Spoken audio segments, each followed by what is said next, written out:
तो जय हिंद बच्चों। आज मैं आप लोगों को पढ़ाऊंगा ब्लड के बारे में। तो देखें तो हमारा ये जो ब्लड है ना, हम इसको 3 भागों में डिवाइड करके पढ़ेंगे। सबसे पहले हमारा ये ब्लड हो गया, फिर हम जो सेकंड स्लाइड में पढ़ेंगे जो है ब्लड के क्लॉटिंग के बारे में, और थर्ड जो हमारा है ब्लड ग्रुप के बारे में पढ़ेंगे।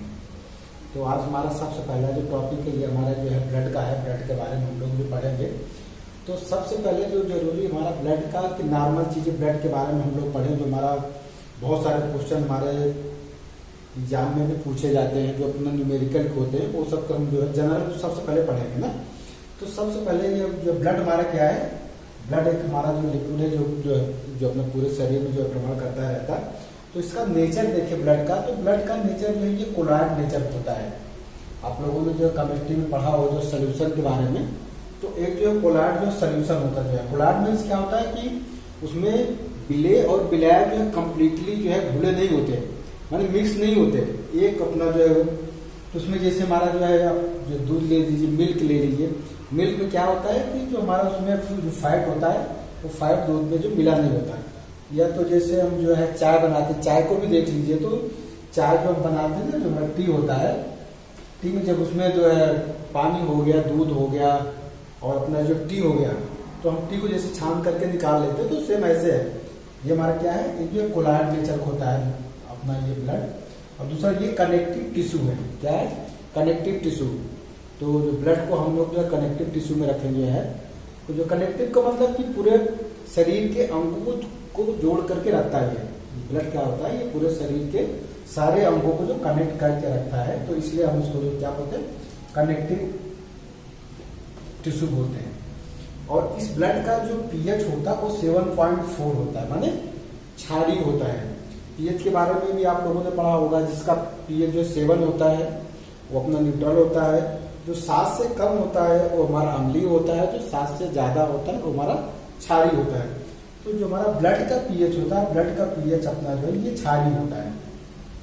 अब देखिए ब्लड जो है किसमें कितना पाया जाता है, ब्लड का जो क्वांटिटी किसमें होता है। तो ब्लड का क्वांटिटी जो है मेल में 5.5 लीटर पाया जाता है और फीमेल में 5.0 लीटर पाया जाता है।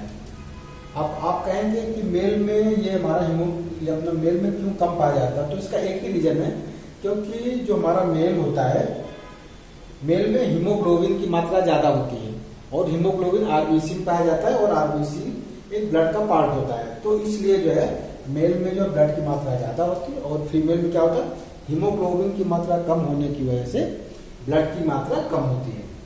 तो ये हमारा क्वांटिटी हो गया कि जो मेल में कितना पाया जाता है और आपका ये फीमेल में कितना पाया जाता है। और आपको फीमेल में बता दीजिए कि फीमेल में क्यों कम पाया जाता है, क्योंकि उसमें फीमेल में हीमोग्लोबिन की मात्रा कम होती है। अब ये ब्लड का निर्माण कहाँ होता है, सबसे मेन जरूरी बात है कि ब्लड का निर्माण कहाँ होता है ना। तो ब्लड का निर्माण देखें तो 2 जगह होता है। जब जो बच्चा माँ के पेट में रहता है, भ्रूण अवस्था में रहता है, तो उसमें चूंकि जो है भ्रूण अवस्था में रहता है, तो वहां पे लीवर में इसका ब्लड का फॉर्मेशन होता है। कहाँ होता है? लीवर में होता है। और जब वही बच्चा बड़ा होता है, जब उसका जन्म होता है, जन्म के बाद जो है वो क्या होता है, अस्थिमज्जा। कहाँ पे निर्माण होता है? अस्थिमज्जा। अस्थिमज्जा ये बोन में पाया जाता है, बोन के बीचों बीच पाया जाता है। बोन के बीचों बीच में एक अपना रेड कलर का जो मैटर पाया जाता है, जहां पे जो है हमारे ब्लड का निर्माण होता है। आप लोगों ने देखा होगा, जो लोग मीट वगैरह खाते हैं, जो सब खाते हैं, तो हड्डियों के बीच में देखेंगे एक जो है पहले तो वो रेड होता है, लेकिन वो पकने के बाद थोड़ा तो आपको ब्राउन कलर हो जाता है। हड्डियों के बीच में देखेंगे वो अपना ब्राउन कलर होता है, वो हमारा क्या है, अस्थिमज्जा, हड्डी के बीचों बीच में पाया जाता है। और उसी में हमारा क्या होता है, ब्लड का निर्माण होता है। ठीक है, तो आपको आप लोगों को बता दिया कि ब्लड का निर्माण जो है, अगर ये भ्रूण है तो भ्रूण में जो अपना बच्चे की लीवर, क्योंकि जो भ्रूण होगा तो उसमें बोन तो होता नहीं, तो वो क्या होता है, लीवर में ब्लड का निर्माण होता है।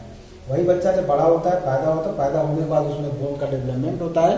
फिर बोन के एक अंदर पार्ट होता है बोन मैरो में ही अपना ब्लड का निर्माण होता है। अभी चलो बन भी गया, अपना ब्लड बन भी गया, तो इसका अपना भंडारण कहाँ होता है, माने ब्लड को कहाँ रखा जाता है। तो बहुत सारे बच्चों को मैंने देखा है कि उनमें जो है ये गलत है। वो लोग कहते हैं नहीं, ये लंग्स में ब्लड का स्टोरेज होता है, वो गलत है। लंग्स में ब्लड का स्टोरेज नहीं होता, ब्लड का स्टोरेज अपना प्लीहा होता है। ब्लड का स्टोरेज कहाँ पे होता है? ब्लड का स्टोरेज आपका ये प्लीहा होता है, इसीलिए इस प्लीहा को ब्लड बैंक बोलते हैं। क्या बोलते हैं? ब्लड बैंक बोलते हैं। तो अपना ब्लड का स्टोरेज कहाँ होता है? अपना ये प्लीहा में होता है, इसीलिए इसको हम लोग जो है ब्लड बैंक बोलते हैं। अब ये चलो स्टोरेज हो गया ब्लड का कि हमारा ब्लड बैंक मतलब प्लीहा में होता है, इसलिए हम इसको ब्लड बैंक बोलते हैं। अभी ये कब है मतलब डिस्ट्रक्शन कहाँ होता है इसका? तो डिस्ट्रक्शन भी अपना ये प्लीहा में ही होता है। जब आरबीसी डब्ल्यूबीसी ये जो हमारा ब्लड के पार्ट होंगे, अभी आपको लिस्ट में हम जो बताएंगे कितना कितना पार्ट क्या है, ये जब इनका एज हो जाता है तो ये जा करके जो प्लीहा में इनका डिस्ट्रक्शन हो जाता है, वहीं पर इनकी मृत्यु हो जाती है और प्लीहा में जा करके इनको ये वहीं पे अपना जो कब्र होता है, इसीलिए प्लीहा को ग्रेवयार्ड माने कब्र भी बोला जाता है। क्या बोला जाता है? कब्र भी बोला जाता है, माने भंडारण भी वही होगा और इसका जो है कब्र भी अपना जो प्लीहा में होगा। अब देखें कि जो हमारा ब्लड में क्या क्या जो चीजें पाई जाती है, तो सबसे मेन जो ये अपना हीमोग्लोबिन हो गया। हीमोग्लोबिन की वजह से ही ब्लड का कलर, ये अपना जो कलर जो आपका रेड होता है, तो हीमोग्लोबिन जो है ये मेल में 14 ग्राम पर डेसिमल, जो इसका यूनिट है, ध्यान रखिएगा यूनिट बहुत पूछता है, डेसिमल में होता है, तो 14 ग्राम पर एक डेसिमल में कितना ग्राम होगा? 14 ग्राम। लेकिन फीमेल में यही मात्रा 13 ग्राम कम होती है, ठीक है। ये फीमेल में क्या होगा? इनमें 13 ग्राम ही पाया जाता है, ठीक है। तो ये अपना हीमोग्लोबिन अपना ब्लड में कितना पाया जाता है? मेल में ज्यादा पाया जाता है और फीमेल में थोड़ा कम पाया जाता है। और ये ब्लड में हमारा जो है कोलेस्ट्रॉल भी पाया जाता है। कोलेस्ट्रॉल की मात्रा होती है 200 ग्राम पर डेसीलीटर, ठीक है। ये जो है कोलेस्ट्रॉल चिपचिपा पदार्थ होता है ब्लड में, और जिसकी अगर ये कोलेस्ट्रॉल भी अगर ज्यादा हो जाता है तो जिसकी वजह से ये ब्लड वेसल में जाकर के चिपक जाता है, तो हमारा ब्लड प्रेशर भी बढ़ता है। तो ये कोलेस्ट्रॉल की मात्रा है। रक्त परिसंचरण तंत्र, ये जो हमारा रक्त है, रक्त का जो सर्कुलेशन बॉडी में होता है, इसकी खोज सबसे पहले विलियम हार्वे ने किया था। किसने किया था? विलियम हार्वे ने किया था। तो ये सब छोटे मोटे हैं जो आपको बहुत सारे क्वेश्चन पूछे जाते हैं, तो आप लोग ये ध्यान रखिएगा। अभी सबसे मेन जो है हमारा ब्लड के कार्य क्या है? ब्लड का कार्य क्या है? तो ब्लड का सबसे पहला कार्य है जो है ताप नियंत्रण। क्या है? टेम्परेचर का रेगुलेशन करता, माने क्योंकि जो ब्लड का काम है एक पार्ट से दूसरे पार्ट में ये अपना ब्लड का सर्कुलेशन करता रहता है, तो हमारा ये टेम्परेचर होता है वो क्या है? कंट्रोल रहता है। सारे बॉडी में एक समान जो है टेम्परेचर बना रहता है, क्योंकि ब्लड सर्कुलेट करता रहता है पूरे बॉडी में, इसलिए ये टेम्परेचर का कंट्रोल करता है। दूसरा सबसे इंपॉर्टेंट, पोषक पदार्थों का परिवहन।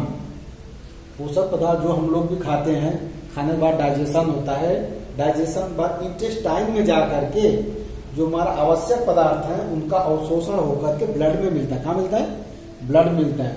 और ब्लड में मिलने के बाद ये ब्लड उस पोषक पदार्थ को, न्यूट्रिएंट को पूरी बॉडी में ले जा करके सर्कुलेट करता है। क्या करता है? सर्कुलेट करता है। तो सबसे इम्पोर्टेंट पार्ट ये है कि पोषक पदार्थों का परिवहन, जितना हम लोग खाते पीते हैं, मल्टीविटामिन, मिनरल्स हो गया, ये पूरे को ले जाकर के पूरे शरीर में जहां जहां जिस अंग को जो आवश्यकता होती है, तो सबको ये पोषक पदार्थों का डिस्ट्रीब्यूशन करता है, ठीक है। और तीसरा, गैसों का आदान प्रदान। ये गैसों का आदान प्रदान, ये जो गैसें होती है, जैसे हमारा जो है लंग्स में हम लोग सांस लेते हैं, तो लंग्स में जाकर के हमारा ऑक्सीजन जो होते हैं, ऑक्सीजन जैसे हमने सांस लिया लंग्स में गई, लंग्स में बहुत सारा जो है छोटे छोटे जो क्या होते हैं, एल्वोलाई कहते हैं, उसके माध्यम से ऑक्सीजन कहाँ जाती है? ब्लड में। और फिर ब्लड से जा करके ये हमारा ब्लड जो पूरे शरीर में ऑक्सीजन का डिस्ट्रीब्यूशन करता है। और जो हमारा ये कार्बन डाइऑक्साइड जो निकलती है उसको लंग्स से लेकर के ये उत्सर्जी पदार्थों को लेकर के बाहर निकाल देता है, ठीक है।